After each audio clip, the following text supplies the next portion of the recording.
Today we are going to discuss about the pituitary gland, which is the hypophysis cerebri. The pituitary gland, in this diagram you can see the position of the pituitary gland. It is presenting at the hypophyseal region just below the hypothalamus, or hanging from the third ventricle at the base of the brain. In this diagram you can see it is situated on the superior surface of the sphenoid bone, the sella turcica, and it is hanging from the third ventricle as a continuation of hypothalamus. This thing it is suspended by means of an infundibulum or a stalk of pituitary gland. The pituitary gland is otherwise named as the master of endocrine orchestra, but all these are acting under the control of the hypothalamus, and it is suspended from the third ventricle by a conducting stalk or a pituitary stalk, infundibulum. It is a P-shaped structure and it is presenting on the sphenoid bone, which is known as the sella turcica or otherwise pituitary fossa. Its measurements about at a small size, reddish in color, transverse diameter or transversely 12 mm, anteroposteriorly 8 mm, and it is weighs about 500 milligrams in size. It is situated at the hypophyseal fossa. Hypophyseal fossa on the superior surface of the sphenoid, roofed by the diaphragma sellae. That is the meningeal layer of the dura mater, which we have studied in the dural fold. This diagram shows the pituitary gland in position, that is the superior surface of the sella turcica, where it is known as the pituitary fossa or hypophyseal fossa. The capsule of the pituitary gland is the connective tissue capsule, which is adherent to the dura mater, and especially there is no CSF around the gland which is presenting. It possesses the relations, that means the structure surrounding it. Anteriorly, it is related to the anterior intercavernous sinus, posteriorly to the posterior intercavernous sinus, that is the cavernous sinus, small venous channels connecting the cavernous sinuses. Superiorly, diaphragma sellae, the covering by the dura mater, optic chiasma, the part of the crossing of the optic tract, the tuber cinereum, infundibular recess of the third ventricle. Inferiorly, hypophyseal fossa, sphenoid layer sinuses, and small venous channels of the dura mater. On each side, there are the cavernous sinuses and the structures presenting in it. This diagram you might have studied in the cavernous sinus. The structures present in it that you can see in this diagram. There is the infundibulum and the pituitary gland. This is the diagram showing the original position of the pituitary gland. You can enlarge the diagram in the PDF file and you can see the position, the sagittal section and the X-ray. The parts of the pituitary gland, there are majorly two parts named as anterior lobe, adenohypophysis, posterior lobe, neurohypophysis. They are different origin, structure and function. Two major parts, anterior and posterior pituitary. Anterior pituitary again divides into pars tuberalis, pars intermedia, pars distalis.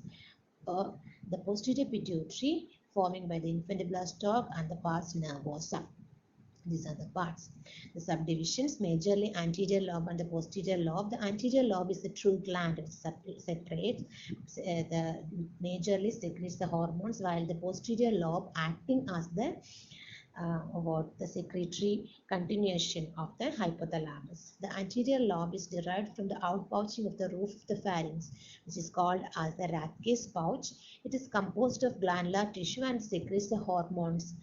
The gland of this part again divided into pars anterior, pars intermedia and pars tuberalis. The pars anterior is responsible for the hormone production, while intermedia is an epithelial layer and pars tuberalis is the extension of anterior, surrounds the anterolateral aspect of the infundibulum. The anterior lobe of the pituitary gland, that is majorly influenced by the hypothalamus. That means the hypophyseal portal system, the vessels which are transmitting the neurotransmitters for the secretion. FSH, LH, TSH, ACTH, growth hormone, the prolactin, trophic hormones. These are the major secretions of the anterior pituitary gland. All these are happening with the help of the neurotransmitters, the stimulation by neurotransmitters of the hypothalamus. The diagram shows the how it works. The gonadotropic releasing hormone and all this FSH forming, how it is forming like that. The too much of growth hormone can be lead to gigantism in children, acromegaly in adults. That is the increased growth can be lead to conditions known as gigantism and acromegaly. The posterior lobe consists of nervous tissue. It is arises from the embryonic forebrain and it is in essence the extension of the hypothalamus. As I told earlier, the posterior lobe is the extension of hypothalamus. It is not producing the hormones, but upon stimulation the posterior lobe secretes two hormones, that is ADH and the oxytocin. Both these are the substances produced by the supraoptic or paraventricular nuclei of the hypothalamus, and it is stored in the posterior pituitary, and on the stimulation the oxytocin and the antidiuretic hormones, they are produced from the posterior pituitary, but they are the originally they are the hormones of the hypothalamus. Only the storage occurs in the posterior pituitary. So the hormones produced by the anterior pituitary and the posterior pituitary are growth hormones, thyroid stimulating hormones, adrenocorticotropic hormones, follicular stimulating hormones, luteinizing hormones, prolactin, antidiuretic hormone, vasopressin or oxytocin. These are the major hormones. The vasculature means the blood supply, the arteries and the veins. The arterial supply is differing from the anterior lobe and the posterior lobe, while the venous drainage for both are same, the anterior and the posterior hypophyseal veins. In case of the anterior pituitary, the superior hypophyseal artery, a branch of the internal carotid artery, is majorly supplying it.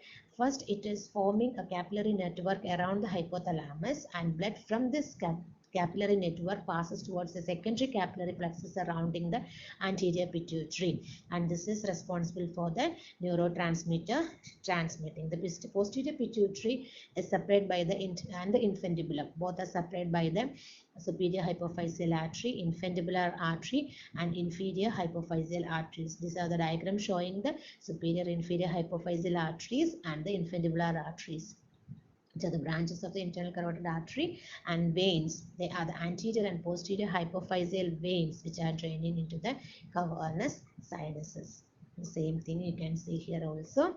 The diagram showing the hypophyseal veins, the plexus around the anterior and the infundibulum positions. You can see it.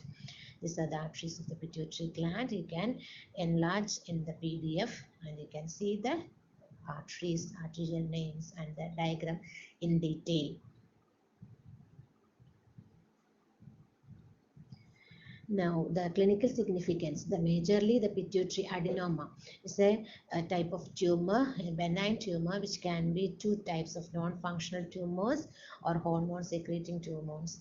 Non-functional tumors means they lead to insufficient hormone production, and the secretory they produces excessive hormone production. If it is compresses the optic chiasma, a lesion of optic chiasma characteristically produces a visual defect which is named as the bitemporal hemianopia.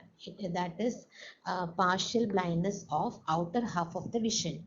It can be treated by means of a transsphenoidal surgery. This is a technique involves the approaching of the gland through the sphenoidal sinus